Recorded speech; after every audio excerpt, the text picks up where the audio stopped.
20대, 30대 여성에서는 의사 채취와 차이를 보였지만 40대, 50대에서는 통계적으로 유의한 차이가 없었습니다. 다음으로 CI2 이상을 디텍션할 수 있는 클리니컬 퍼포먼스를 보시면 먼저 센시티비티는 의사 채취에서 90에서 93, 자가 채취는 78에서 84, 유리는 66에서 73%였고 스페시피시티는 각 채취 방법과는 큰 차이는 없었습니다. 다음으로 렐러티브 센시티비티를 보시면 자가 채취는 의사 채취와 비교해서 0.87에서 91로 낮았지만 통계적으로 유의한 차이는 없었고 소변은 0.73에서 0.78로 통계적으로 유의하게 민감도가 떨어지는 것을 보실 수 있습니다. 그래서 연구 결과를 정리해보면 자가 채취는 의사 채취와 비교해서 HPV 일치율이나 아니면 CIN2 이상을 디텍션하는 클리니컬 퍼포먼스에 차이가 없는 것으로 보이지만 유리는 차이가 나고 민감도도 떨어지는 것을 확인하였습니다. 그래서 이전 자가 채취에 대한 HPV 연구들도 저희 연구와 비슷하였는데 2014년과 2018년에 발표된 연구에서는 이제 PCR 베이스드 저희 연구도 이제 PCR 베이스드 HPV를 사용하였는데 PCR 베이스드에서는 크게 차이가 나지 않는 것으로 나타났고 2019년 RCT 역시 같은 결과를 보였습니다. 하지만 소변에서는 결과가 조금 달랐는데 최근 몇몇 연구에서는 CIN2 이상 디텍션 할 수 있는 레이스를 86에서 89%까지 굉장히 높게 보고한 반면 다른 연구에서는 60%, 70%대로 굉장히 낮은 연구들도 있었습니다. 그래서 소변 HPV가 민감도가 떨어져 있는 이유를 좀 살펴보자면 먼저 이제 샘플량이 좀 부족할 수 있다는 점인데 유린에서 HPV가 검출되는 이유는 이제 서빅스에서 이제 떨어져 나온 셀이 유린에 씻겨져 나오면서 검출되는 거기 때문에 아무래도 자가 채취 의사 채취에 비해서는 서빅스 유래 셀은 좀 부족하다고 할 수 있습니다. 거기다가 저희 연구에서는 두 가지 HPV 검사를 위해서 샘플 반으로 나눴기 때문에 민감도가 좀 떨어질 수 있겠고 그 외에도 이제 소변을 집에서 받아오게 했기 때문에 환자가 소변을 받으면서 부주의해서 이제 흘리거나 하면 민감도가 좀 떨어질 수 있을 것으로 생각됩니다. 그 외에도 이제 실험실 레벨에서 그 유린을 받는 이제 컨테이너에 컨저베이티브가 포함되어 있지 않다는 점 또는 DNA를 아이솔레이션 할 때 뭐 셀프리 DNA는 그 채취하지 못했다는 점 등이 제한점으로 생각할 수 있습니다. 그리고 또 하나 재미있는 것으로는 이제 에이지에 따라서 좀 차이가 난다는 것인데 이것에 관해서는 추가 연구가 필요할 것으로 생각됩니다. 그래서 결론적으로 스크리닝을 받지 않는 여성에서 자가 채취를 통한 HPV 검사는 피지블해 보이고 하지만 유린 HPV는 센시티비티 높이기 위한 추가 연구가 필요할 것으로 생각됩니다. 네, 이상. 네, 수고하셨습니다. 실시간 지금 질문이 올라온 건 없습니다. 제가 그럼 질문 하나 드리도록 하겠습니다. 결국은 많은 사람이 결국은 앞으로 이 클리니컬 베이스드 사이톨로지를 대체하려 그러면은 많은 수요가 필요할 텐데, 예. 곧에서 그 HPV 테스트하는 키트나 방법에 대해서도 비교한 논문이 나온 걸로 제가 알고 있는데, 네. 그 키트, HPV 테스트 키트의 센시티비티나 이런 정확도에 대해서도 고민을 해보신 게 많으실 것 같은데 거기에 대해서 한 말씀 해주시죠. 키트 종류별로 네, 말씀하시죠. 그게 이제 앞으로 네. 한 회사만 가지고 다 쓸 수는 없을 거 아닙니까? 뭐 지역에 따라 다를 수, 나라마다 다를 수도 있을 테니까. 네네네. 그게 센시티비티 차이에 있어서 굉장히 문제가 많은 걸로 저희들 알고 있는데 네네. 준비하시면서 그런 거에 대해서는 어떻게 생각하시나요? 제가 뭐 이전 연구를 봤을 때는 일단 앞에서 잠깐 설명했듯이 이제 PCR 베이스드가 가장 정확한 것으로 알려져 있고 이제 그 앰플리피케이션 타입이나 그런 mRNA 쪽도 이제 연구가 되고 있는데 그쪽은 아직은 좀 떨어지는 걸로 알려져 있고요. 그리고 이제 코바스 로슈에서 하는 그 HPV 키트는 PCR 베이스드라고 하더라도 이제 오토메이트 방식이기 때문에 이게 저희가 따로 DNA를 아이솔레이션 하는 방식이 아니고 그냥 검체가 들어간 바로 들어가는 방식이어서 그런지 로슈의 HPV 검사는 조금 민감도가 떨어지는 연구들을 몇 개 확인을 했습니다. 그거 외에는 사실 그 PCR 베이스는 거의 다 비슷한 결과였다고 생각합니다. 그리고 그 코스트에 대해서는 어떻게 생각할 수 있죠? 이게 훨씬 더 싸다고 앞으로 생각할 수 있는 건가요? 아니면은 컨벤셔널 리사이톨로지에 비해서? 왜냐하면 이게 모든 파퓰레이션에 오픈해서 하자고 권장할 때는 분명히 코스트도 중요한 팩터가 될 수 있을 것 같아서. 일단 사이톨로지에 비해서 이제 저희 나라는 워낙 사이톨로지가 싸기 때문에 HPV가 사이톨로지의 코스트를 이길 수는 없을 것 같고 그냥 이제 의사 채취 HPV랑 비교하면 뭐 그래도 조금 더 들 것 같습니다. 이제 결국 이상적인 건 이제 우편 방식으로 이제 보내서 받는 건데 참여를 높이려면 그게 가장 좋은 방식이기 때문에 뭐 그렇지만 이제 뭐 국민 건강이나 보건의료의 측면에서 보면 꼭 괜찮을 그렇게 비용적인 문제로만 볼 건 아니지 않을까 생각합니다.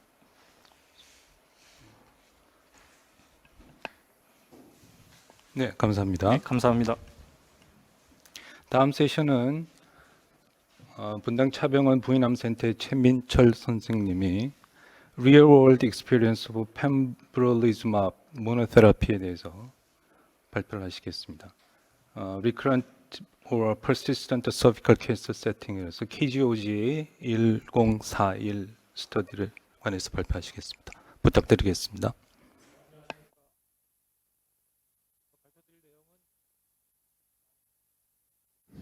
죄송합니다. 안녕하십니까. 제가 발표드릴 내용은 재발성 경부암에 있어서 펜블로즈맙 치료에 대한 리얼월드 익스피리언스가 되겠습니다. 말씀하신 바대로 KGOG 1041 주관으로 진행됐습니다.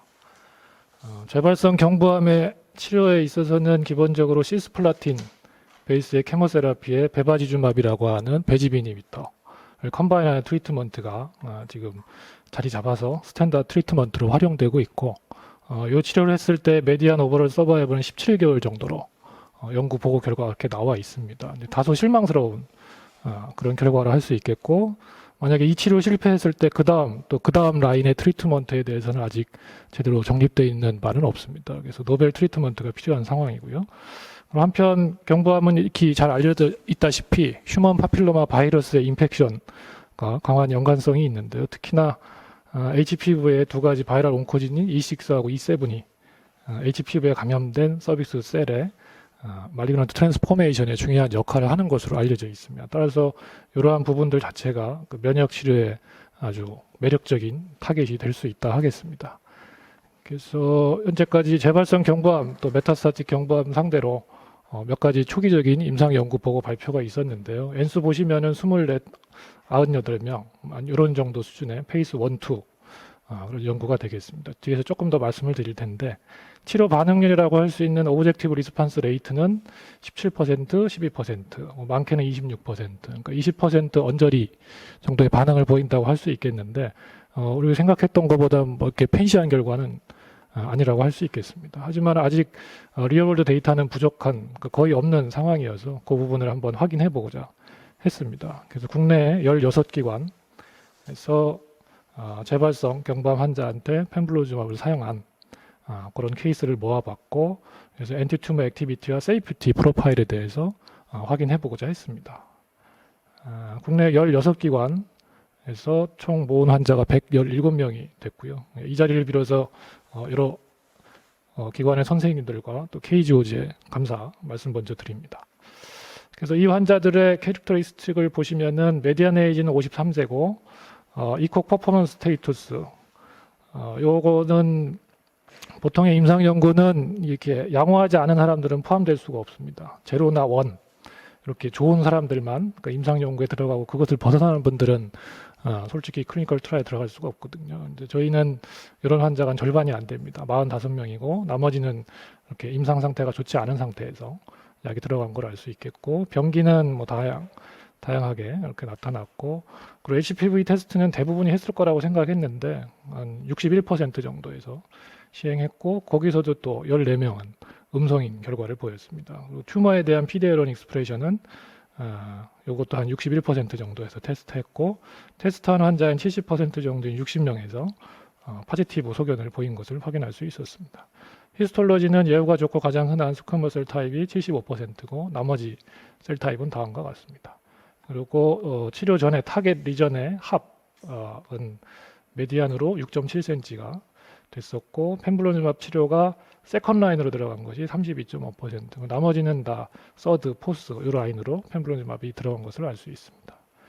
그래서 엔티튜머 액티비티는 총 환자 중에서 CR을 보인 분은 3분, 파셜 리스판스는 8분, 해서 11명의 환자가 리스판더라고 할 수 있겠고 오브젝티브 리스판스 레이트는 9.4%가 나왔습니다. 그래서 결과가 앞서 그 리터처에 살펴본 것처럼 한 20% 언저리가 나온 게 아니어서 왜 그럴까 생각을 해봤더니 그 이콕이 안 좋은 퍼포먼스 테스트가 안 좋은 환자들이 뭐 대부분 포함돼 있어서 아마 이런 결과가 아닐까 해서 좋은 분들만 따로 빼서 섭 어널라이시스를 해봤는데요. 그런 분들은 53명이 되겠고 리스판더 중에 한 명 빼고 여기에서 10명이 리스판스를 보인 것으로 나타나서 이 그룹만 놓고 봤을 때는 한 19% 정도의 오브젝티브 리스판스를 보였다라고 확인할 수 있었습니다.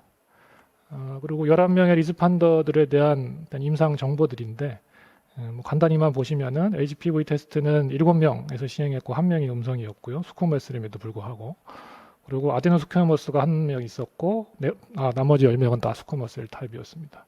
이콕 스테이투스는 1명을 제외하고는 다 양호한 분들이었고 이전 트리트먼트 라인은 뭐 다양했습니다.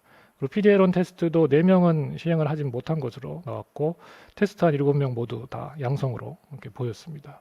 그리고 CR을 보인 3명 중에 한 분은 그 이상의 치료는 더 이상 진행하지 않았고 효과는 지속된 걸로 확인됐습니다. 그리고 PR을 보인 환자 중에 나중에 전국에는 CR을 보인 분이 있는데 이분은 11차례 시행하고 나서 그 안테리어 펠빅 익센트레이션이라는 수술적인 방법을 통해서 CR을 도달한 분입니다. 약제를 통해서 CR을 보였다고 하기는 어렵고요.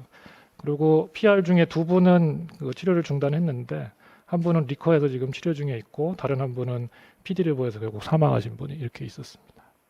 그래서 그분들에 대한 것을 그림으로 나타낸 것이고 밑에 피겨 B는 워터펄 플롯으로 나타낸 것입니다. 30% 이상의 리스판스를 보인 환자 11명이었고 그 중에 4명은 PD-L1 스테이투스를 모르지만 나머지는 다 양성이었다. 이렇게 보실 수 있겠습니다. 그리고 세이프티 프로파일은 한 절반 못 미치는 환자에서 애니 그레이드의 AE가 보였고 그리고 심각한 부작용이라고 할 수 있는 그레이드 3 이상은 7%가량에서 보였습니다. 그런데 이 중에 안타깝게 2분은 아마도 약제 관련 사망인 것 같은데 한 분은 콜라이티스로 다른 분은 뉴모나이티스로 사망한 것으로 확인됐습니다. 근데 물론 이것을 뭐 부검을 하거나 명확한 관계를 살피기는 좀 어려워서 의심된다. 트리트먼트 릴레이트 데스가 이렇게 결론 내려볼 수 있겠습니다. 그리고 서바이벌 커브도 한번 그려봤는데 메디안 PFS는 2.7개월이었고 메디안 OS는 8.8개월로 이렇게 확인이 됐습니다. 그리고 또 하나 궁금한 부분은 리스판더들과 넌 리스판더들을 구분 내려줄 수 있는 어떤 마커가 있지 않겠는가. 그래서 HPV, 히스톨로지, 이전 차수의 트리트먼트, 그리고 이콕 스테이투스, PD-L1, 튜머 사이즈 등으로 이렇게 로지스틱 리그레션을 해봤는데 이콕 외에는 나머지는 통계적인 차이를 보이진 않았습니다. 그래서 선행 연구들 중에서도 키노트라고 하는 98명의 환자를 대상으로 펜블로즈맙을 사용한 저희 레트로 연구하고 좀 비슷한 세팅이 요분들하고 비교해보면 여기에서 리스판스 레이트는 12%였는데 저희는 9%였고 그래서 요거를 퍼포먼스 테스트가 좋은 환자인 53명만 나눴을 때는 한 19%까지 보이더라. 그리고 6개월의 PFS도 여긴 25%, 저희는 44%. 그리고 OS도 6개월, 12개월이 조금 더 양호한 결과를 보이는 것을 확인할 수 있었습니다. 제한점들은 다음과 같습니다. 이게 레트로스펙티브 연구이기 때문에 팔로업 타임이 좀 작았고, 그리고 환자들 그 슬라이드를 갖다가 센트럴 리뷰를 하지 못한 점이 좀 많이 아쉬운 부분이었고요. 8분이 다 된 것 같은데 마무리하겠습니다. 그래서 자료를 갖다가 조사하다 보니까는 A 자체도 조금 프리퀀시가 낮게 조사된 것 같았습니다. 그래서 결론은 제한된 환자긴 하지만은 퍼포먼스 스테이스가 좋은 그런 환자들 대상으로 펜블로즈맙 치료를 했을 경우에 이펙티브한 엔티튜머 액티비티를 보이는 것 같다라는 게 결론이 되겠습니다. 예, 이상 감사합니다. 네, 감사합니다. 수고하셨습니다. 실시간 질문 올라오는 게 없네요. 그 아까 PD-L1을 스테이터스를 처음 이 스터디 디자인할 때는 뭐 특별히 강조하거나 그러지는 않았던 겁니까? 체크 non-available한 페이션트도 있다고 말씀하셔서. 그거는 뭐 연구를 세팅을 해놓고 치료하신 게 아니고 다 이미 치료하신 상태에서 하다 보니까는 처음에는 절반도 이게 결과가 없어갖고요. 네. 뭐 삼성에서는 또 추가로 염색도 해주고 하셨는데도 지금 이 정도밖에는 조사가 안 된 면이 있습니다. 알겠습니다. 네, 요번에 이 키트로다하고 그 제넥신의 그 HPV 16번 치료 백신을 같이 컨비네이션해서 결과를 AACR에 이번에 한번 발표를 했었거든요, 우리나라에서. 근데 키투라다 단독 치료가 지금 한 10 내지 15% 사이에서 레스폰스가 있는데 치료 백신, HPV 치료 백신 같이 하면 거의 40%까지 지금 레스폰스가 나오는 걸 우리나라 데이터가 지금 나왔기 때문에 아마 곧 임상 이상과 이제 그런 걸 또 들어갈 것 같아요. 그래서 지금 면역 치료뿐만 아니고 그 치료 백신을 해서 HPV를 없애고 이 T셀을 액티베이션 하면 이게 지금 컨비네이션으로 굉장히 액티베이션을 더 시킬 수 있다라고 지금 생각하는 데이터를 발표했기 때문에 상당히 고무적이고 계속 키토로다는 전 세계적으로 지금 모든 캔서에 지금 다 적용하고 있어서 결과를 많이 관찰해 보는 게 좋을 것 같습니다. 감사합니다. 네, 감사합니다.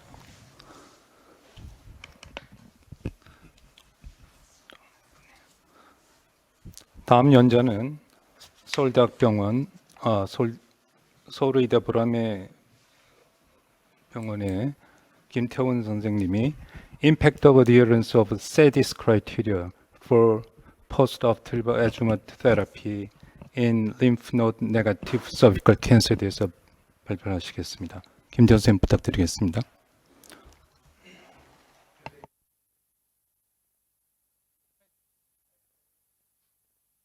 발표해 주셔서 감사합니다. 저는 서비컬 캔서에서 라디컬 히스테렉토미 후에 인터메디에이트 리스크 그룹에서 어주번트 RT를 적용하는지에 따라서 서바이벌 차이가 있는지 적용 비율은 어떤지 조사하는 연구를 발표하게 되었습니다. 인터메디에이트 리스크 그룹은 NCCN과 에스모 가이드라인에서 같은 기준을 적용하고 있는데요. 세들리스 크라이테리아라고 해서 이제 GOG 97 스터디에서 발표한 LBSI랑 스트로마 인베이전 그리고 튜머 사이즈를 조합한 예후 인자를 말합니다. 이는 이제 GOG 92 스터디에서 개발이 되었는데요. 이는 이제 인터메디에이트 리스크 그룹에서 유일한 프로스펙티브 스터디였고 277명의 여성을 대상으로 RT를 한 그룹과 RT를 하지 않은 그룹의 이제 리커런스 레이스를 비교를 해왔습니다. RT를 함으로 해서 리커 발생률이 유의하게 줄어든다는 걸 보고했고요. 이 퍼퓰레이션의 이제 롱텀 팔로업 결과도 2006년에 발표되었는데 오버올 서바이벌은 차이가 보이는 듯하지만 통계적으로는 유의하지는 않았습니다. 또한 이제 세드렐스 크라이테리아 말고도 KGOG에서는 데스 오브 인베이전 투머 사이즈 LBSI에 더해서 히스톨로지까지 포함하는 4팩터 모델을 제시하기도 하였습니다. 하지만 이제 최근에 인터메디에이트 리스크 그룹에서 아주번트 RT를 꼭 해야 되는지에 대한 의문도 제기되고 있습니다. 최근에 이제 두 리트로스펙티브 스터디가 발표되었는데요. 체코 그룹과 이제 네덜란드 그룹에서 컨벤셔널한 클래시컬한 타입 C2 라디칼 히스토킴을 적용하고 어주번트 RT를 하지 않았을 때 이러한 인터메디에이트 리스크 그룹에서 서바이벌을 보는 연구를 했습니다. 체코 그룹에서는 어주번트 RT를 하지 않았음에도 이제 5-year recurrence free survival이 95%, 네덜란드 그룹에서는 이제 93% 정도로 보고하였습니다. 하지만 이 두 스터디에서 유의할 것은 대부분의 환자들, 체코 그룹에서는 92% 오픈 RRH를 받았고 네덜란드에서는 모든 환자에서 오픈 RRH를 받았다는 점입니다. 그래서 저희가 의문은 각 트리팅 피지션에 따라서 어주번트 RT의 적용 비율이 얼마나 다른지 그리고 서지컬 모드를 고려했을 때 어주번트 RT 적용 여부에 따라서 서바이벌이 어떻게 다른지를 비교하고자 후양적 연구를 계획하였습니다. 서울대병원과 보라매병원에서 후양적으로 데이터를 모았고요. 2010 피고 스테이지 1B1, 2A2 환자를 대상으로 했습니다. 2010년부터 2018년까지 수술받은 환자였고 타입 B 또는 타입 C 라디칼 히스테렉토미였습니다. 경험 많은 서전을 대상으로 했고 서울대병원에서 6명, 보라매병원에서 2명이었습니다. 커먼한 히스톨로지였고 하이리스크 팩터는 없었으며 세들 크라이테리아 모두 충족하는 환자였습니다. 쇼텀 팔로업이나 네오조버트 케모세라피를 받은 환자들은 제외였습니다. 인클루전 크라이테리아에서 총 83명의 환자를 확인하였고 그중 33명이 오픈 RH, 50명이 MIS RH였습니다. 그중에 53명이 어주번트 RT 받았고 30명이 어주번트 RT를 받지 않았습니다. 두 군간의 데모그래피스트를 비교한 표입니다. 에이지는 차이가 없었으며 클리니컬 튜머 사이즈는 어주번트 RT 그룹이 약간 큰 통계적으로 유효하게 컸습니다. 하지만 패솔로직 튜머 사이즈는 두 군간에 큰 차이는 없었고요. 프로피코나이제이션, 피고 스테이지는 차이가 없었습니다. 히스톨로지는 어주번트 RT를 받지 않은 그룹에서 넌 스쿼머스 카시노마 히스토로지가 좀 더 높았습니다. 파라올틱 림프노드 여부는 차이가 없었고 세들레스 크라이테리아 팩터에 속하는 LBSI, 뎁스 오브 인베이전, 클리니컬 튜머 사이즈 중에서 통계적으로 유의 있는 차이는 뎁스 오브 인베이전만 차이가 있었습니다. 특히 어주번트 RT 그룹에서 딥 인베이전이 더 높은 통계적으로 유효하게 높았습니다. 모드 오브 서저리는 두 군간의 차이가 없었고 RT를 받은 사람 중에서 약 80%가 CCRT, 20%가 RT 온리였습니다. 각 전체 환자에서 인터메트 리스크 포퓰레이션에서 리커프리 서바이벌과 오버올 서바이벌을 보는 표입니다. 리커프리 서바이벌은 어주번트 RT를 함으로써 유의하게 차이가 보이는 걸 보였고 통계적으로 유의했습니다. RT를 받은 그룹은 약 5-year 리커프리 서바이벌이 85%, 받지 않은 그룹은 61%, 그리고 오버올 서바이벌은 이제 약 95%, 98%였는데 이는 데스 이벤트가 적기 때문에 크게 큰 의미를 두지는 어려울 것 같습니다. 비교를 하기 위해서 아까 말씀드렸던 GOG 72에서 어주번트 RT가 받지 않은 그룹의 서바이벌이 70%, 아까 그 투양적 연구 두 그룹에서는 약 90% 정도로 보였다는 것을 우리 결과와 비교할 수 있겠습니다. MIS RH를 받는 비율이 그 서전자는 어떻게 다른지를 보는 표입니다. 전체적으로 60%에서 MIS RH를 받았고 이 크라이테리아에 따라서 어주번트 RT를 받은 사람은 약 63.9%였습니다. MIS는 많게는 이제 89%, 적게는 0%까지 서전에 따라 다 프레퍼런스가 달랐고요. 어주번트 RT를 적용하는 비율은 100%도 있는가 반면 약 18.8%로 가이드라인에 따르지 않은 경우도 있었습니다.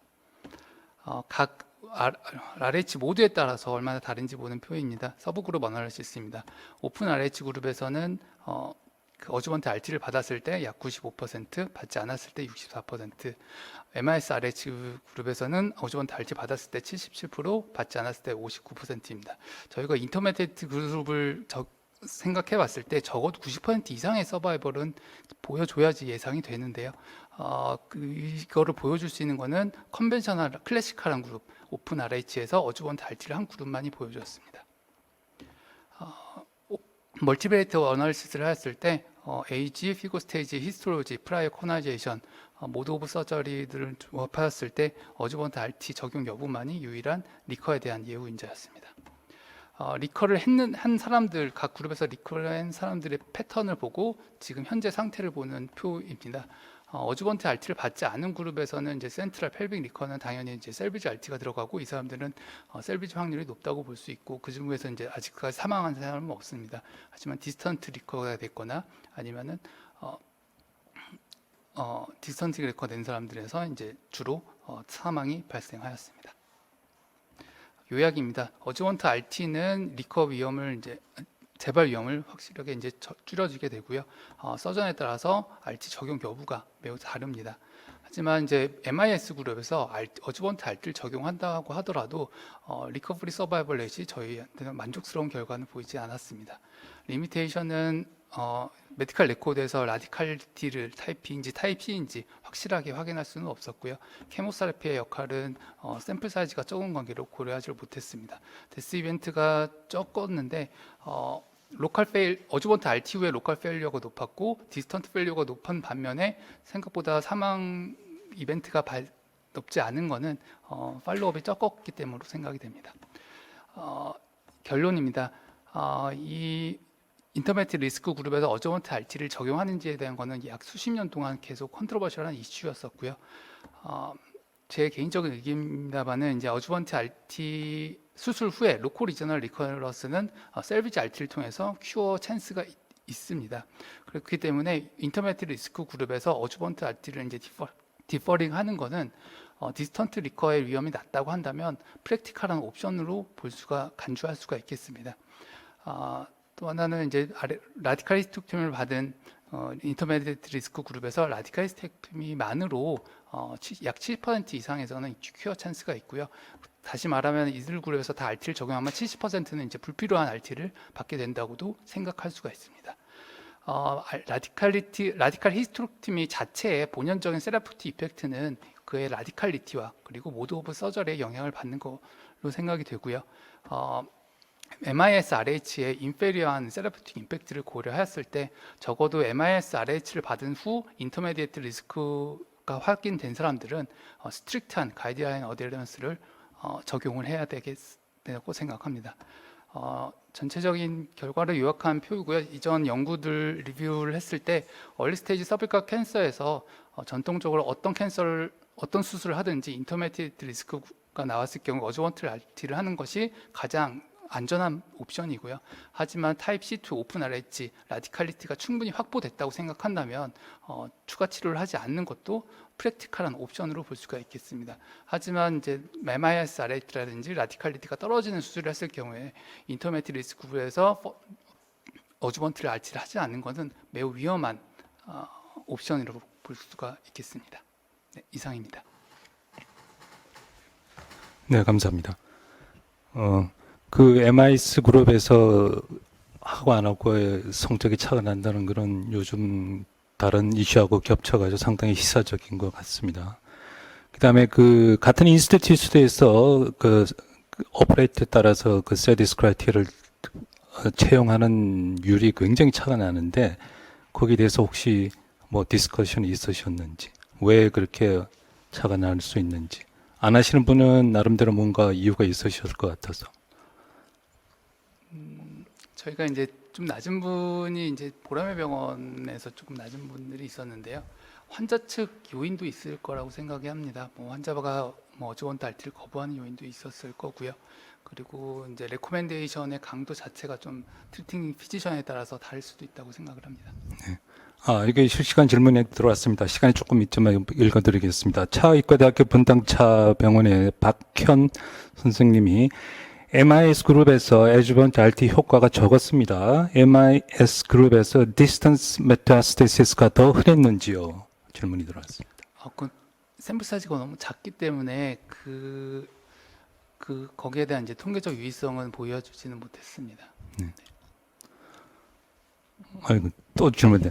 국립암센터의 김주영 선생님, RT로 인해 리커런스의 셀비지가 된다고 하는 일부의 환자들의 QOL과 서베일런스의 필요성, 서저리 후 known 리스크 팩터가 있는 환자들을 예방적인 RT를 하여 리커를 하지 않는 환자들과의 질문이 깁니다.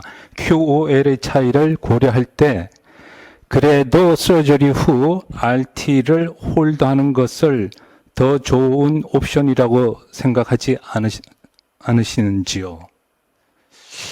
좀 길죠? 제가 만약에 정말 클래시컬한 타입 C2 라디칼 히스테렉토미를 했고 인터미디에이트 리스크가 나왔다라고 한다면 환자한테 충분히 디스커션을 통해서 옵저베이션을 더 권할 것 같습니다. 네, 왜냐하면 듀얼 셀라피는 분명히 모빌리티를 증가시키기 때문에 적어도 서저리만으로 완치 효과를 기대할 수 있고 그 사람들이 이제 RT를 피함으로 해서 향후 인생에 이제 QOL을 높일 수 있다고 생각하기 때문에 타입 C2 오픈 라디칼 히스테렉토미 했다는 전제 하에 저는 옵저베이션을 좀 더 권할 것 같습니다. 네, 감사합니다. 질문 감사합니다. 네, 다음은 경북 의대 칠곡병원에서 이윤희 선생님, tumor burden in cervical cancer as a prognostic factor and its possible role as an additional intermediate risk factor에 대해서 발표해 주시겠습니다. 부탁드리겠습니다. 예, 감사합니다. 경북의대 이윤희입니다. 제가 오늘 발표할 내용은 튜머 버딩이 서비컬 캔서 환자에서 어디셔널 인터미디에이트 리스크 팩터가 될 가능성이 있는가에 대해 연구한 논문입니다. 일반적으로 라디칼 히스테렉토미 후에 서비컬 캔서 환자에서 어주번트 세라피가 필요한지 리스크 팩터가 있는지 살펴보게 되고, 인터미디에이트 리스크 팩터는 크게 두 가지 클래식 크라이테리어와 GOG 크라이테리어를 많이 사용하게 됩니다. 클래식 크라이테리어는 하지만 스페시피시티가 낮고 GOG 크라이테리어는 센서티비티가 낮기 때문에 디베이트가 있습니다.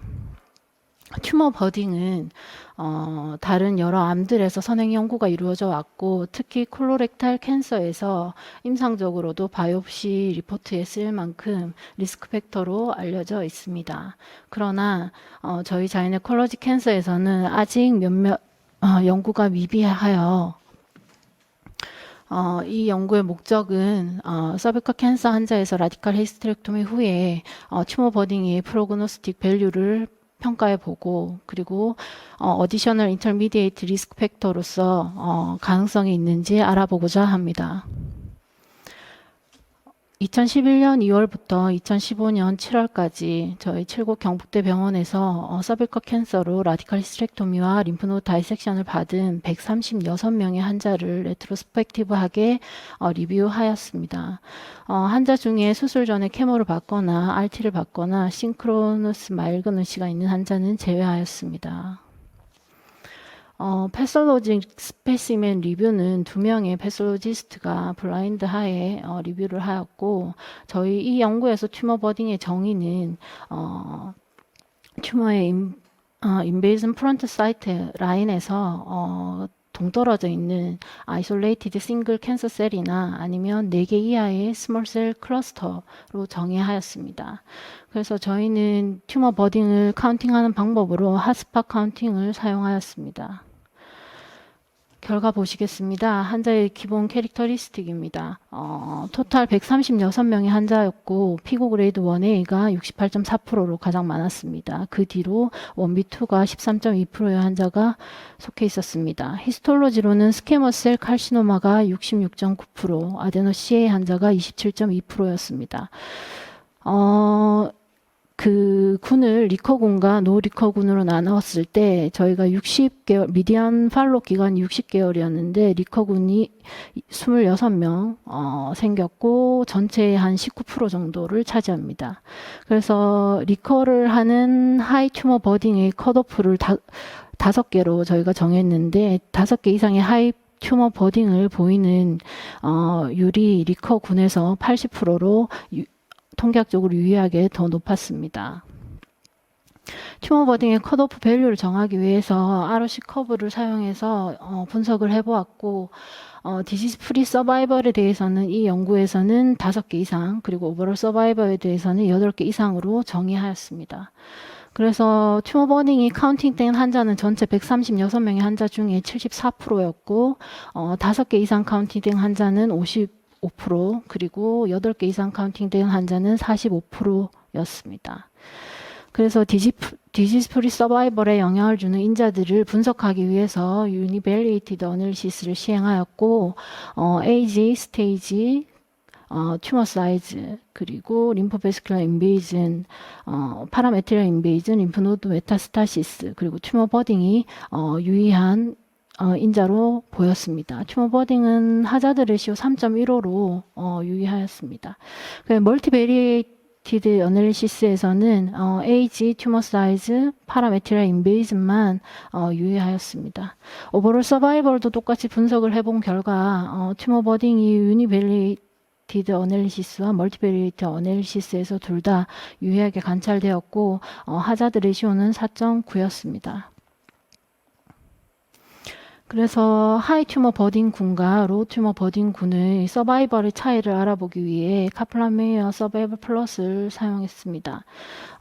여기 위에 보시는 실선이 로우 튜머 버딩 군이고 아래의 점선이 하이 튜머 버딩 군입니다. 디시즈 프리 서바이벌이나 오버롤 서바이벌 모두에서 통계학적으로 유의하게 서바이벌의 차이를 보였습니다. 그래서 새로 이제 컨벤셔널 인터미디에이트 리스크 그룹 모델에 하이 튜머 버딩을 더 추가를 하면 좀 더 재발을 잘 예측할 수 있지 않을까 분석해 보았습니다. 그래서 하이 튜머 버딩을 추가한 그룹이 3그룹이었고 그중 모델 3 튜머 사이즈가 4cm 이상이고 딥스트로말 인베이전이 아우터 3분의 1 이상이고 림포베스큘러 스페이스 인베이전과 튜머 버딩을 합쳤을 때 AUC가 가장 0.70으로 가장 좋았습니다. 더 간략히 그래프를 보시면 이 실선은 컨벤셔널 인터미디에이트 리스크 모델이고 거기에 튜머 버딩을 더한 것이 점선입니다. 그래서 모든 모델에서 튜머 버딩을 합치면 더 예후 예측도가 좋았고 그 중에서 빨간색 점선인 모델 3가 가장 예측 퍼포먼스가 좋았습니다. 그래서 이 연구에서는 하이 튜머 버딩이 서비컬 캔서 환자에서 푸어 프로그노스틱 팩터로 사용될 수 있고 그리고 이 하이 튜머 버딩은 특히 인터미디에이트 리스크 팩터에 더한다면 좀 더 서비컬 캔서의 리커를 예측하는 데 도움을 줄 것입니다.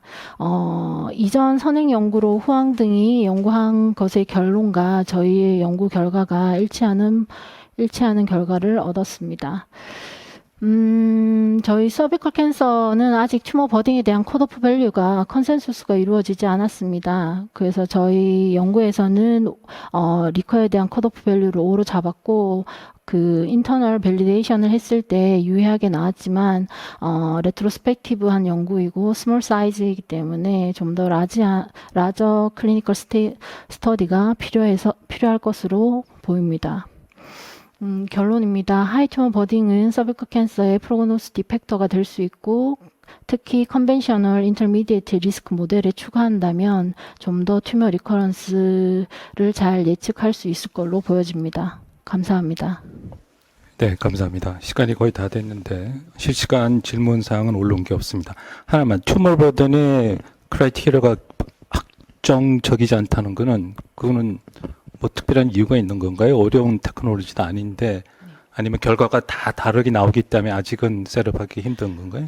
병리 학자들이 이제 보는 게 배율도 다 다르고요. 핫스팟을 정하는 방법도 다 달라서 보통 콜로렉탈 캔서에 잘 정리가 되어 있는데 컨센서스를 이룬 것은 핫스팟을 하는 게 낫겠다라고 컨센서스가 이루어져 있습니다. 그러나 아직은 서비컬 캔서는 연구가 덜 되어 있어서 아직 컨센서스가 이루어지진 않았습니다. 네. 감사합니다.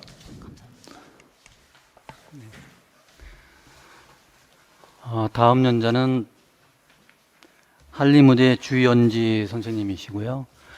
Classification of Cervical Neoplasm on Colposcopic Photography using Deep Learning입니다. 부탁합니다.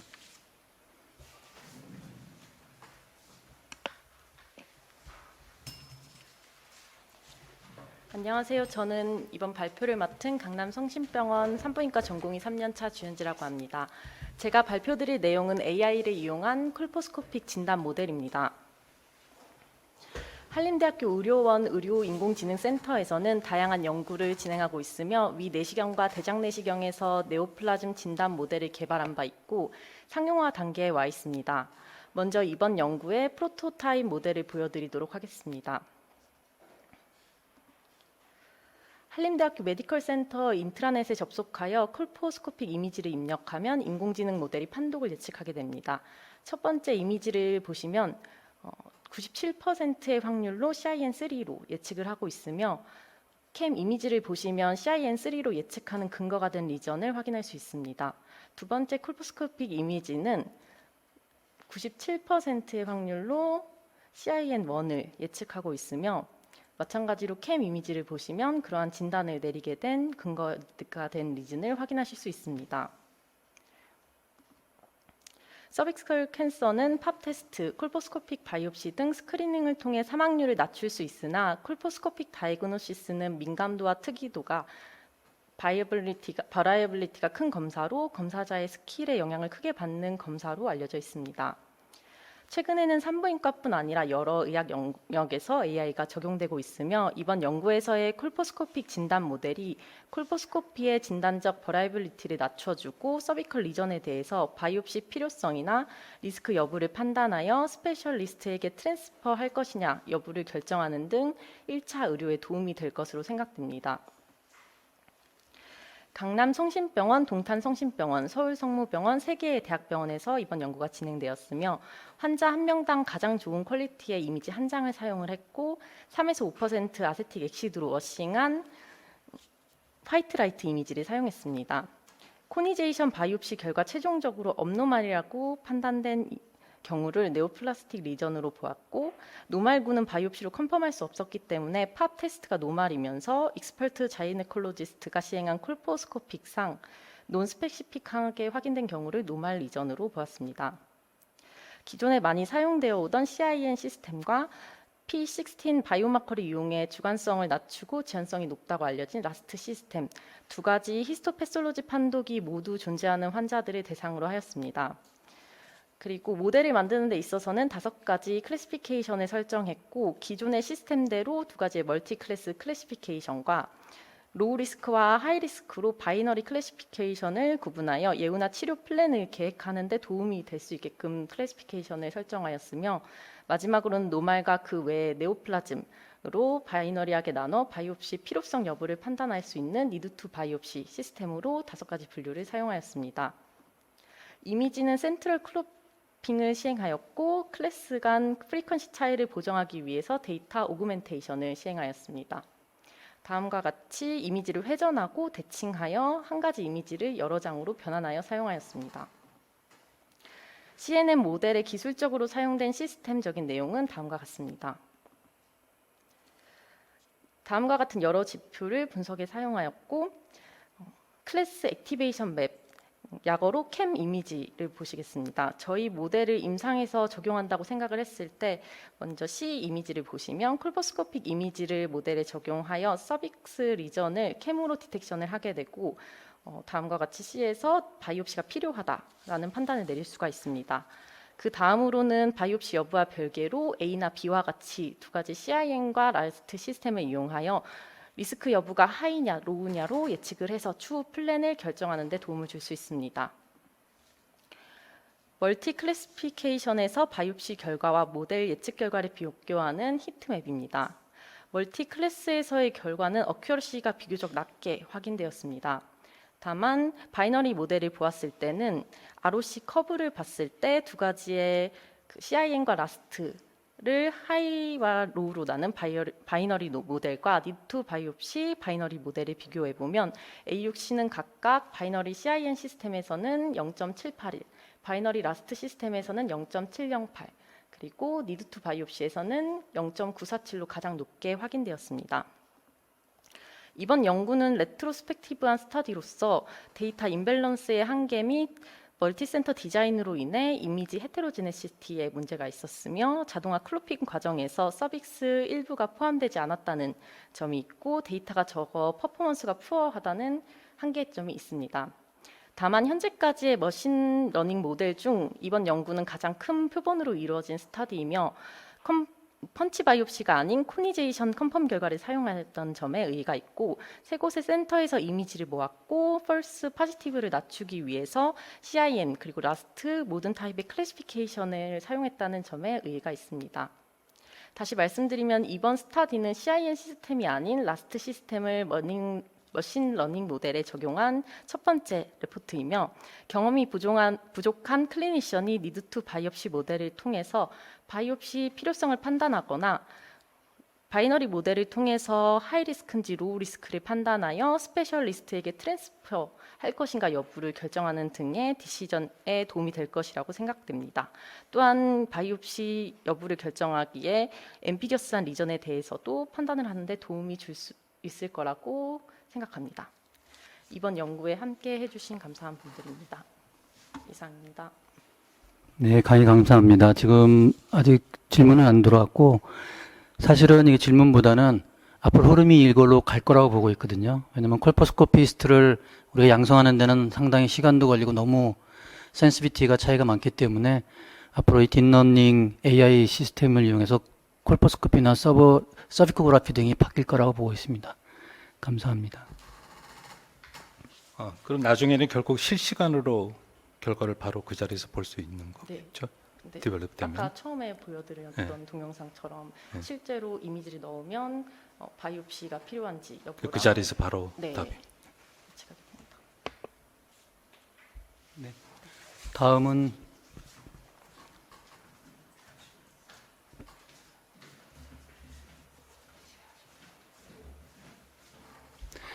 다음 연자는 건국대 양은정 선생님이시고 The Expression of P53 in Endometrial Carcinoma, Clinical Pathological Immunochemical Analysis입니다.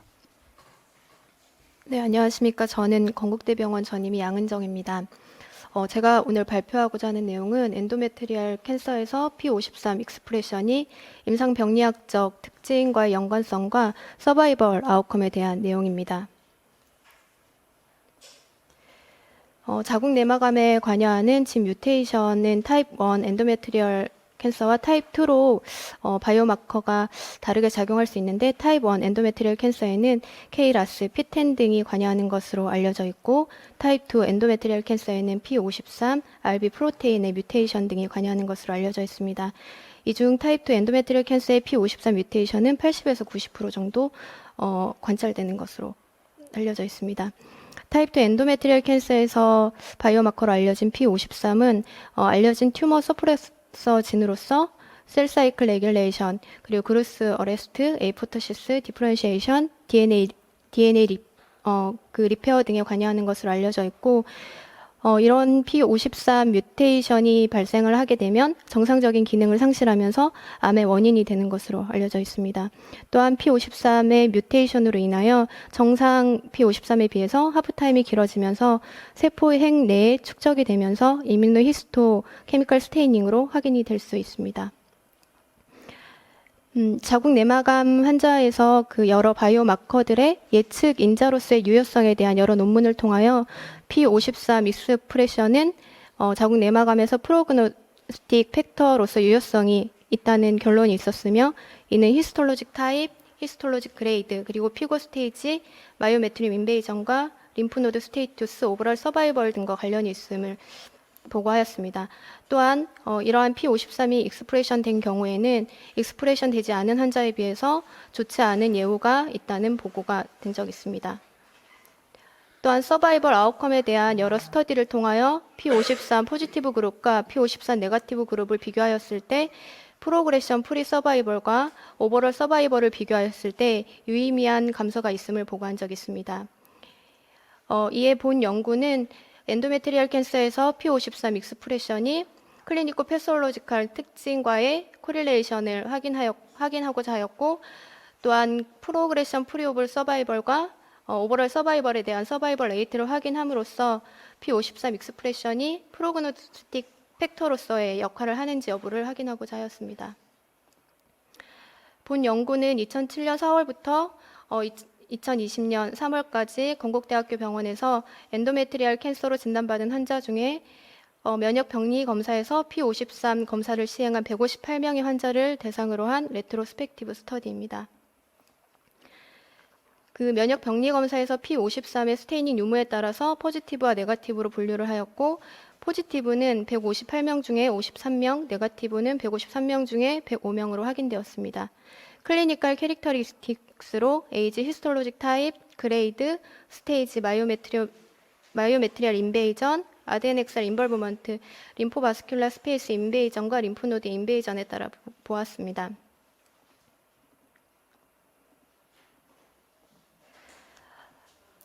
그 P53 익스프레션과 그 클리니코 패솔로지컬 파라미터 사이의 연관성을 확인하기 위하여 카이스케어 테스트를 시행하였고, 생존 곡성은 카플랜 마이어로 구성하였으며, 로그랭크 테스트를 통하여 생존 분석을 비교 분석하였습니다.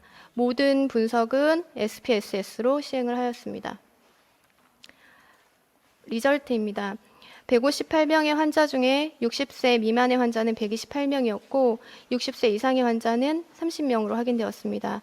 히스톨로직 타입에 따라서 엔도메트리오이드 타입과 넌 엔도메트리오이드 타입을 분류하였으며, 엔도메트리오이드 타입은 130명으로 확인되었고, 시러스, 클리어셀, 뮤시너스가 포함된 넌 엔도메트리오이드 타입은 28명으로 확인되었습니다. 또한 그레이드에 따라서 그레이드 1은 72명으로 확인이 되었으며, 스테이지에 따른 분류로 얼리 스테이지인 스테이지 1과 어드밴스 스테이지로 분류를 하였을 때 얼리 스테이지의 환자가 110명으로 확인되었습니다. 또한 마이오메트리움 인베이전을 확인을 하여 2분의 1 미만인 환자가 107명, 그리고 2분의 1 이상의 딥 마이오메트리움 인베이전 환자가 51명으로 확인되었습니다. 아드넥살 인볼브먼트가 포지티브로 확인된 환자는 23명이었고 림포바스큘라 스페이스 인베이전이 포지티브로 확인된 환자는 36명이었습니다. 또한 펠빅 림프노드와 파라 림프노드의 인베이전을 포함한 림프노드 인베이전이 포지티브인 환자는 20명으로 확인되었습니다. 이에 P53 익스프레션과 클리니코 패솔로지컬한 특징의 연관성을 보았는데 토탈 P53 익스프레션의 포지티브 환자는 33.5%였으며 네거티브 환자는 66.5%였습니다.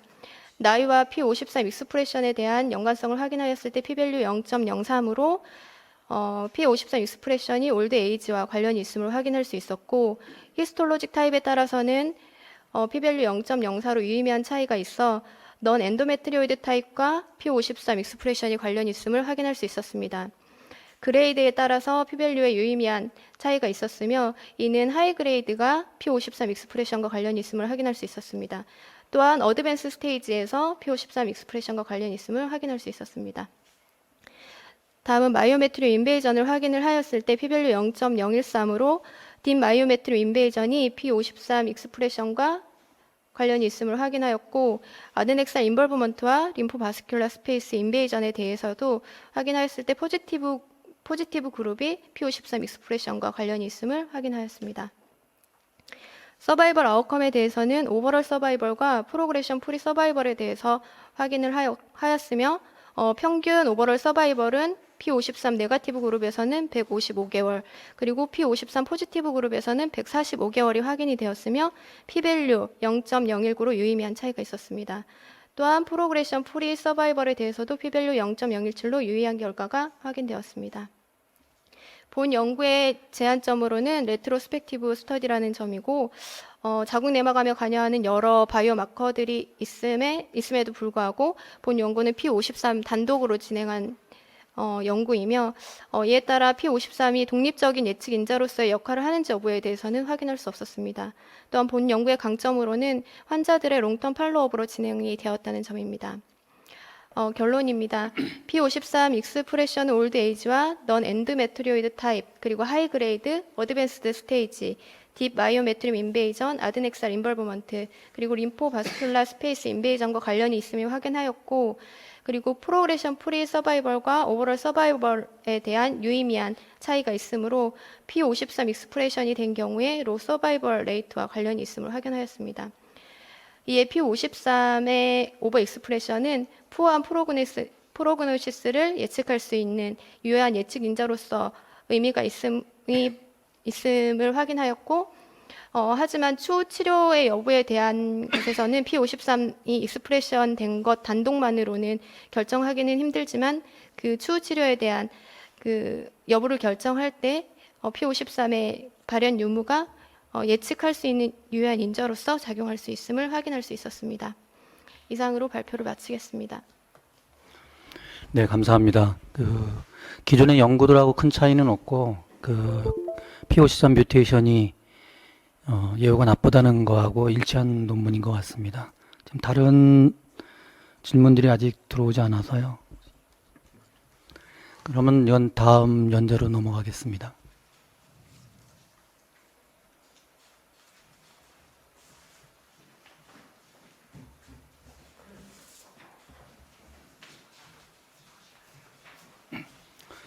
다음 연재는 유지근 선생님이시고 카드릭 대 소속입니다. 멀티센터 레트로스펙티브 애널라이시스 오브 chemotherapy versus chemoradiation in advanced stage endometrial cancer.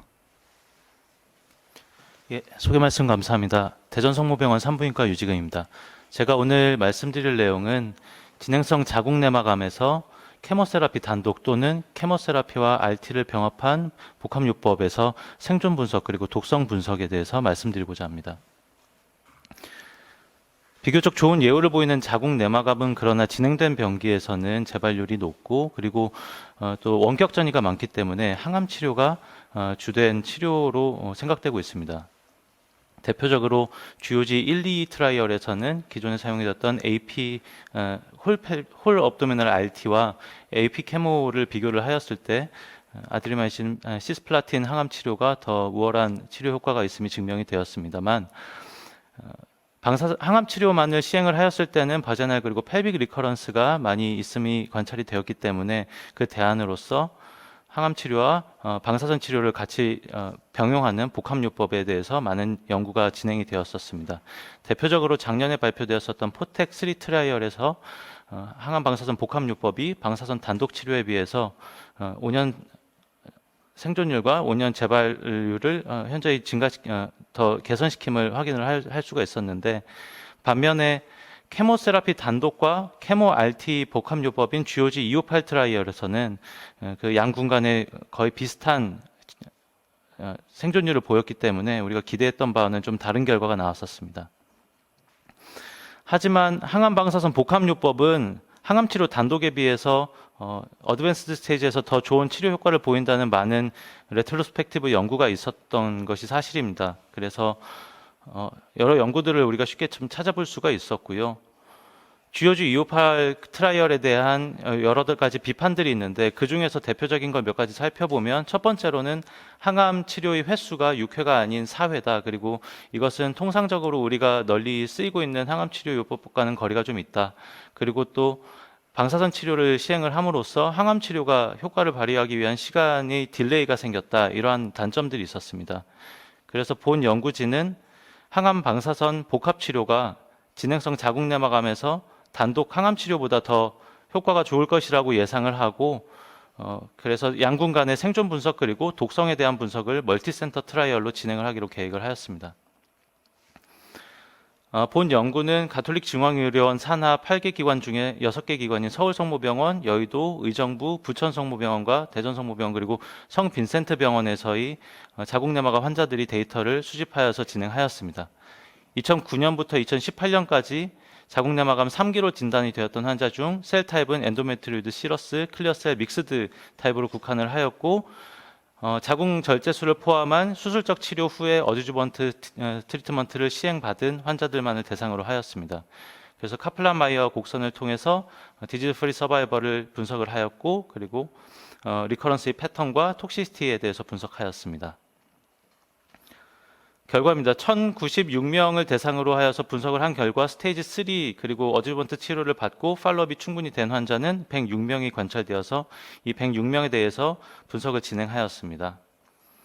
저희가 시행했던 레지멘은 다음과 같았고, 케모세라피를 치료를 받은 그룹은 파클리탁셀 카보플라틴 그리고 아드리마이신 시스플라틴이 주로 많이 사용이 되었고, 케모 라디오세라피 그룹에서는 RT 시점이 언제 시행을 했는지에 대해서 분리하지 않고 모두 다 평가에 포함하였습니다. 양군 간의 비교를 한 것을 보시면은 에이지와 BMI에는 큰 차이가 없었고, 퍼포먼스 스테이투스는 케모세라피 그룹에서 조금 더 안 좋은 퍼포먼스 스테이투스를 보였습니다만은 그 숫자가 큰 차이는 없었습니다. 피고 스테이지에서는 케모세라피 단독 그룹에서 스테이지 A가 더 많았고, 그리고 스테이지 3C는 케모 RT 그룹에서 더 많음을 확인할 수 있었습니다. 림포바스큘러 스페이스 인베이전은 케모 RT 그룹에서 더 많았습니다. 리커런스 패턴은 통계적으로 유의한 차이를 보이지는 않았지만, 케모세라피 단독으로 치료한 그룹에서 버제날 그리고 펠빅 리커런스가 비교적 많은 것을 확인을 할 수가 있었고, 디스탄트 메타스테시스가 거의 비슷한 비율로 발생하는 것은 GOG 258 연구와는 좀 다른 결과를 보였다고 할 수 있겠습니다. 치료에 대한 어드밴스 이벤트에 대해서 분석을 하였는데, 아네미아는 큰 차이가 없었고, 그레이드 3 이상의 뉴트로페니아가 케모 RT 그룹에서 더 많이 발생을 하였습니다. 도즈 리덕션 또는 도즈 디스컨티뉴에이션은 양군 간에 큰 차이를 보이지는 않았지만, 트리트먼트 디스컨티뉴에이션은 케모 RT 그룹에서 조금 더 높음을 확인을 하였습니다. 그리고 약 2개월가량의 방사선 치료에 따른 치료기간의 증가를 확인할 수 있었습니다. 생존 분석에서 보시면 전체 스테이지 3 환자를 포함하여서 분석을 했을 때 케모 라디오테라피 그룹과 케모세라피 온리 그룹에서 큰 차이를 보이지 않았습니다. 하지만 앞서 말씀드렸다시피 케모 RT 그룹에서 스테이지 3C가 더 많았기 때문에 서브그룹 어나리시스를 시행을 하였을 때는 스테이지 3C 그중에서도 엔도메트리오드 시로스 타입을 포함한 66명을 대상으로 하였을 때 케모 라디오테라피 그룹이 케모세라피 온리 그룹에 비해서 통계학적으로 유의한 생존율의 증가를 보였습니다. 디지즈 프리 서바이벌이 증가를 보였습니다. 오버롤 서바이벌을 분석했을 때는 양군 간의 통계학적인 차이는 관찰되지 않았지만 전반적으로 케모라디오 테라피 그룹에서 오버롤 서바이벌이 더 높은 경향을 보였습니다.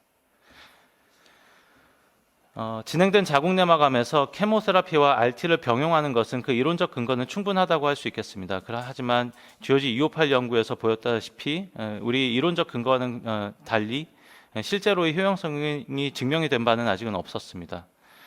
본 연구에서는 스테이지 3 전체 환자를 대상으로 하였지만 전체 환자에서는 생존율의 차이를 확인을 할 수는 없었고 그 서브 그룹인 스테이지 3C 중에서 엔도메트리오이드 그리고 시러스 타입에서만 생존율의 재발률이 현저한 감소를 확인할 수 있었습니다. 본 연구의 단점으로는 비교적 짧은 팔로 피리어드인 40.2개월의 메디안 팔로 피리어드 때문에 5년 프로그레션 프리 서바이벌이라든지 5년 오버롤 서바이벌을 확인할 수 없었다는 단점이 있었고, 그리고 치료군에 상당한 헤테로지너시티가 있었는데 케모세라피 그룹에서는 우선 파클리탁셀 카보플라틴 그리고 아드리아마이신 시스플라틴 그룹, 그리고 케모 RT 그룹에서는 RT 시점이 각각 다 달라서 이를 정확하게 분석하는 데는 좀 어려움이 있었습니다. 같은 맥락으로 가장 최선의 케모 RT 레지멘은 무엇일까에 대해서 고민을 좀 많이 해봤었지만은 이 본 연구에서는 각각의 수치가 거의 비슷했기 때문에 RT 순서에 따른 어떤 효과의 차이는 확인을 할 수가 없었고, 앞으로 제가 생각하는 다음의 연구는 2017년부터 카보플라틴 파클리탁셀이 급여가 되면서 많이 시행이 되고 있기 때문에 아드레마이신 시스플라틴 그리고 파클리탁셀 카보플라틴 이것이 병합요법을 했을 때 어느 게 더 좋을지 이것에 대한 연구를 좀 해보고 싶은 생각이 있습니다. 예, 결론입니다. 저희는 이론적 근거를 바탕으로 하여서 스테이지 3 그룹에서 항암 방사선 복합요법과 항암 단독요법 간의 치료 효과의 차이를 분석하고자 하였지만은 전체 그룹에서는 치료 효과의 차이를 확인할 수가 없었고, 서브 그룹 중에서 스테이지 C, 3C, 엔도메트리오이드, 시러스 타입에서만 그 차이를 확인할 수가 있었습니다.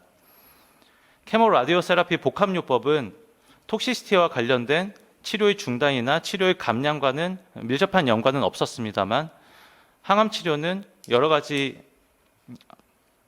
항암 방사선 병합요법은 여러 가지 독성을 증가시켰고 특히 그레이드 3, 4 뉴트로페니아의 증가를 보였으며 치료 기간을 연장시켰기 때문에 정확한 근거에 해당하지 않는 3A나 3B에 대한 치료는 앞으로 많이 고민을 해봐야 할 상황이라고 생각이 됩니다.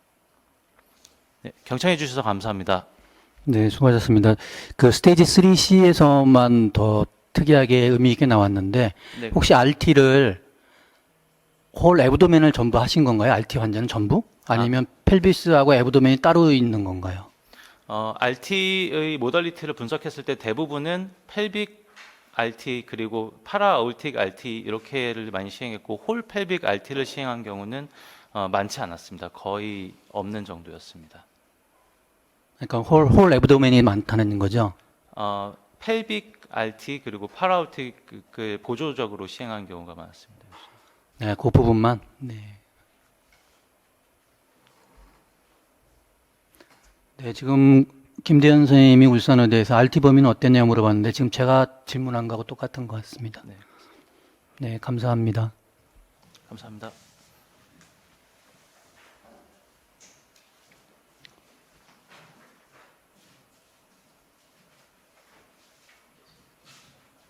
네, 다음 연자는 계명대 동산병원 장태규 선생님이시고 Trained in Robotic Surgery at Gynecologic Field, 9 years of experience in a single institution. 네, 소개 말씀 감사드립니다. 계명대 동산병원 산부인과 장태규입니다. 제가 오늘 말씀드릴 내용은 부인과 영역에서 로봇 수술의 트렌드, 즉 단일 기간에서 9년 동안의 경험에 대해서 말씀드리고자 합니다. 본 발표와 관련된 이해상충은 없습니다. 지금 우선 인트로덕션으로 보시면 1960년도부터 이제 미니멀 인베시브, 그러니까 단일공을 수술한 이제 역사를 이제 보시겠습니다. 2008년도에 로봇 관련된 처음으로 이제 LESS 싱글 사이트 수술을 시행한 보고를 하였고, 2009년도에 로봇으로 이제 싱글 사이트로 히스텍토미를 성공적으로 했다는 보고를 했습니다. 그리고 2013년도에 다빈치 싱글 사이트 플랫폼이 이제 처음 FDA 승인을 받았고, 2018년도에 다빈치 SP 서지컬 시스템이 한국 식품의약처를 통과를 하였습니다. 전 세계적으로 이제 로봇 수술의 이런 수술 통계를 보시게 되면 전체 과들에 대한 통계인데 부인과가 단연 그 전 세계에서 가장 많은 포션을 차지하고 있는 부분이 되겠습니다. 한국에서는 유로 쪽이 가장 많은 부분을 차지하고 있지만 산부인과 쪽도 해마다 이런 포션이 증가하고 있는 것으로 확인을 할 수 있습니다.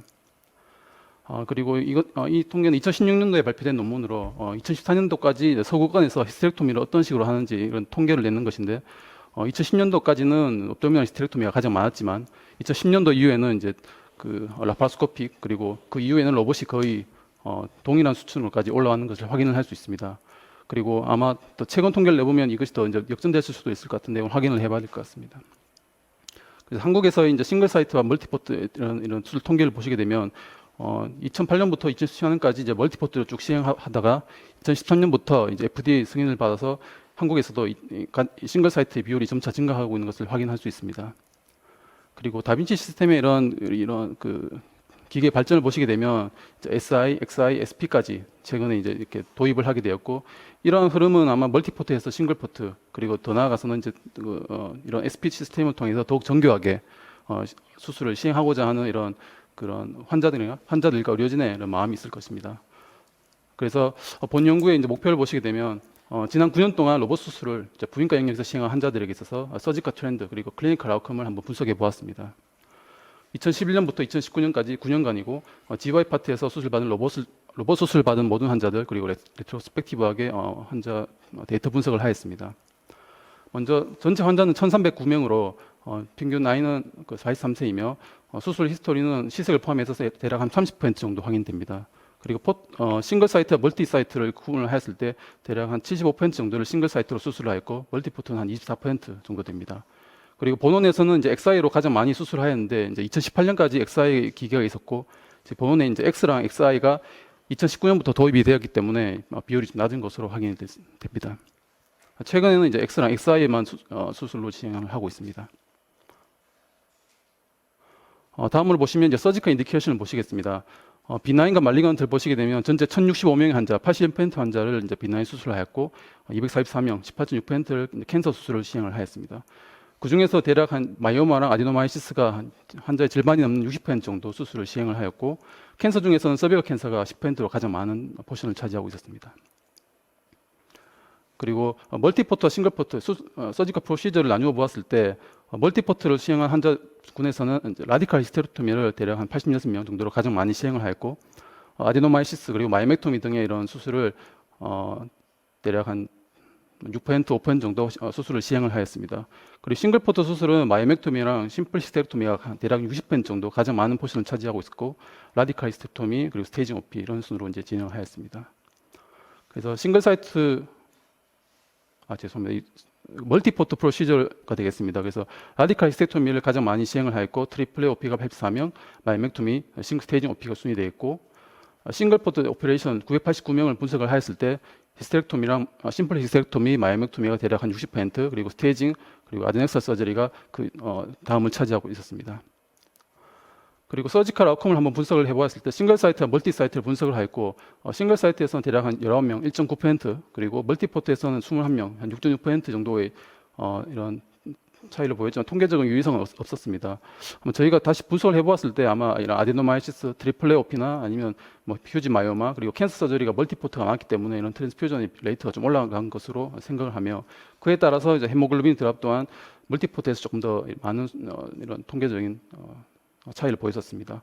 컴플리케이션은 수술 중에는 없었고 포스트옵으로 약 17명, 5명 정도 하지만 비율은 거의 차이 없는 것으로 확인되었고 컨버전은 그 싱글 사이트에서 단 2명 정도 확인되었습니다. 그래서 로봇 싱글포트 히스테렉토미 시행할 때 펠빅 어데전 때문에 라파로스코피로 한 명이 컨버전하였고 싱글 사이트 마이맥토미를 시행했을 때 추가적인 포트를 뚫어서 또 한 명 더 추가되었습니다. 그리고 싱글 사이트에서 아무래도 이 하스피탈 스테이가 멀티포트에 비해서 통계적으로 유의성 있게 낮은 것을 이제 확인을 할 수 있었습니다. 컴플리케이션을 보시게 되면 싱글포트에서 17명, 멀티포트에서 5명이 있었습니다. 그래서 싱글포트에서 수술이 필요한 이런 컴플리케이션은 대략 한 가장 많은 게 유레트라 인저리, 그리고 배꼽 옆에 포트 사이트에 허니아가 한 대략 3명씩 있었으며, 수술 필요 없는 그냥 컨저버티브 매너지를 한 사람 중에서는 스몰 바울 레어스, 그리고 뭐 림포실, 베지널 컴팩션 등이 있었습니다. 멀티포트에서는 유레트라 인저리 1명 있었고, 그 외에도 베지널 컴팩션, 림포실 등이 있었습니다. 그리고 프로시저, 이런 가장 많이 수술을 시행한 마이맥토미, 히스테렉토미, 그리고 라디칼 히스테렉토미 등에 대해서 이런 프로시저에 대한 이런 수술 시간에 대한 차이도 한번 분석을 해보았을 때, 마이맥토미, 심플 히스테렉토미, 스테이징 OP에 대해서는 통계적인 유의성이 거의 없었으며 수술 시간도 차이가 거의 없는 상황이었습니다. 하지만 라디칼 히스테렉토미에서는 싱글 사이트에서 오히려 조금 그 수술 시간이 좀 낮은 것을 확인을 할 수 있었는데, 아무래도 이것은 이제 레트로스펙티브로 저희가 싱글 사이트에서 케이스를 좀 1A2나 1B1 같은 이런 낮은 병기의 수술을 좀 더 싱글 사이트에서 많이 하다 보니까 이런 벌킹한 수술을 했을 때보다 좀 낮은 것으로 확인이 되었었습니다. 그래서 9년간이었지만 그 첫 5년간과 그 2016년부터 2019년까지 뒤에 4년간을 나누어서 분석을 한번 해보았을 때 전체 수술 건수를 한번 보시겠습니다. 2011년부터 2015년까지는 멀티 사이트 싱글 포트가 거의 차이가 없었지만 2016년부터 2019년까지 이 통계 죄송합니다만 멀티 포트가 180명이고 싱글 포트가 800명이었습니다. 이 통계가 표를 잘못 나타낸 점 양해 말씀 부탁드립니다. 그래서 최근 4년간에서 싱글 포트가 압도적으로 많은 것을 확인을 할 수 있습니다. 그리고 심플 히스테렉토미 또한 멀티포트가 원래 적긴 했지만 최근에는 거의 멀티포트로 시행하지 않고 싱글포트로 수술을 시행하는 것을 알 수 있습니다. 그리고 마이맥토미에서는 초기 5년 동안에는 멀티포트로 시행을 많이 했지만 이 역시 최근 4년 동안에는 싱글포트로 대략 한 90% 이상 차지하고, 하지만 여전히 그 마이맥토미에서는 그런 수요가 멀티포트 또한 필요하다는 것을 알 수가 있습니다. 그리고 라디칼 히스테렉토미 또한 첫 5년간은 멀티포트로 대부분 수술 시행하였지만 최근 4년 동안은 이제 그 비율이 역전이 되어서 싱글 포트로 많이 하고 있습니다. 하지만 최근 이제 락 트라이얼 때문에 그 환자 인디케이션과 이런 부분 때문에 수술 자체를 이제 시행을 많이 좀 감소하고 있는 것으로 이제 확인을 할 수 있습니다.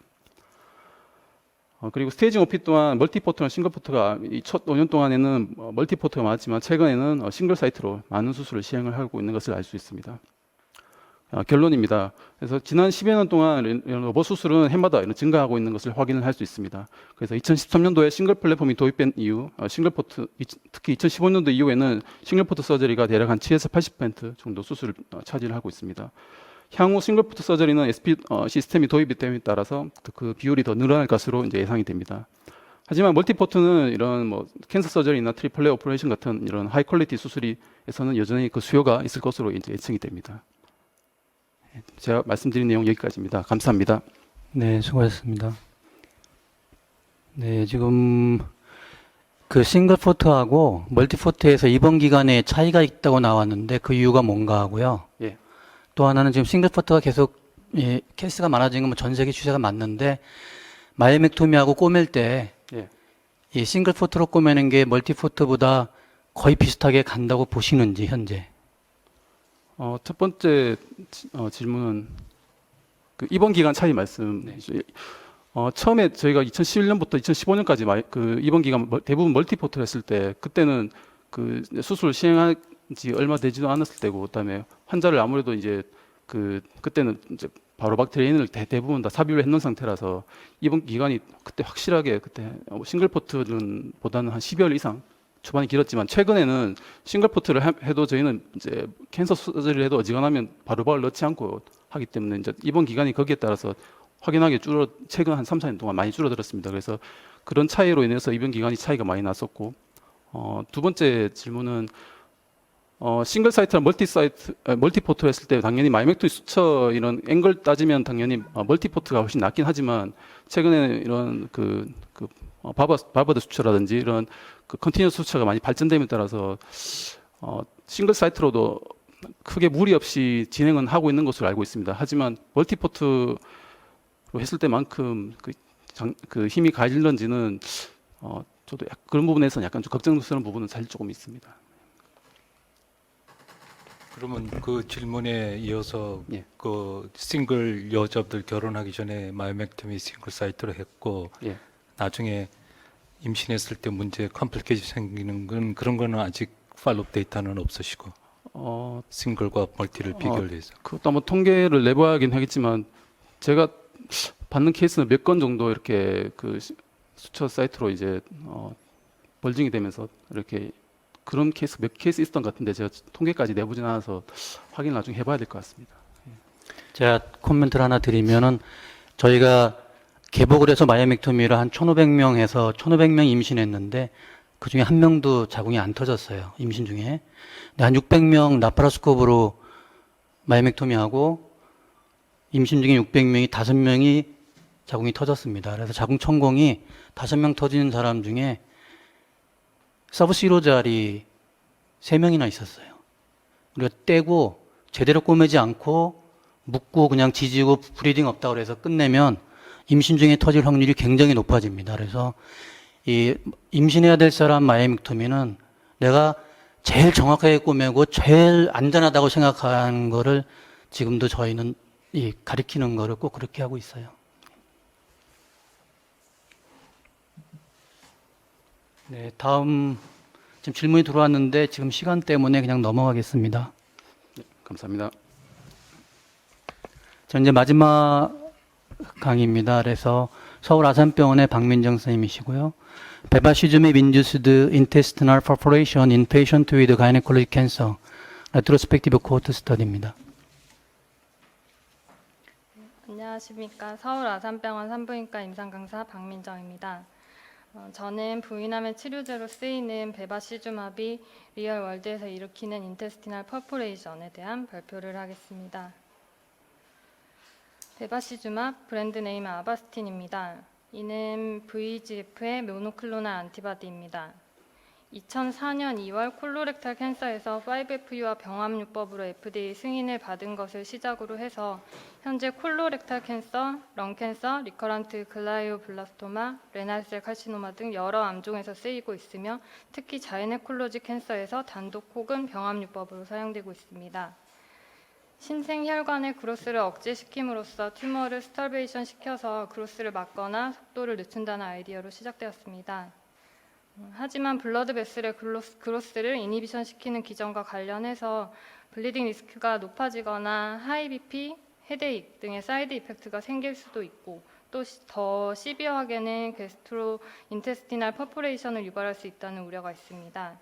이에 베바시주맙을 사용한 환자들에게서 GI 퍼포레이션이 발생한 비율 및 그 클리니컬 캐릭터를 알아보았습니다. 2014년도 1월부터 2020년도 3월까지 서울 아산병원 산부인과에서 케모세라피를 받은 환자 중 에피세리얼 오바리안 캔서, 팔로피안 튜벌 캔서, 프라이머리 페리토니얼 캔서, 그리고 서비컬 캔서로 진단된 환자들 중에서 단독 혹은 병합요법으로 베바시주맙을 사용한 환자들을 레트로스펙티브하게 조사하였습니다. 위 기준에 부합하는 총 563명의 환자를 확인하였고 이 중 CTCA 그레이드 2 이상의 인테스티널 퍼포레이션이 발생한 케이스들을 분류해 보았습니다. 베바시주맙 테라피를 받은 총 563명 중에 13명, 즉 2.3%의 환자들에게서 GI 퍼포레이션이 발생하였습니다. 퍼포레이션이 생긴 환자들의 평균 나이는 52.9세였고 13명의 환자 중에 6명은 오바리안 캔서, 4명은 튜발 캔서, 3명은 서비컬 캔서 환자들 중에서 발생하였습니다. 퍼스트 라인 혹은 리커런트 캔서에서 평균 2.3번째 라인에서 베바시주맙을 사용하였고 또 평균 5.15 사이클 동안 베바시주맙을 사용하였습니다.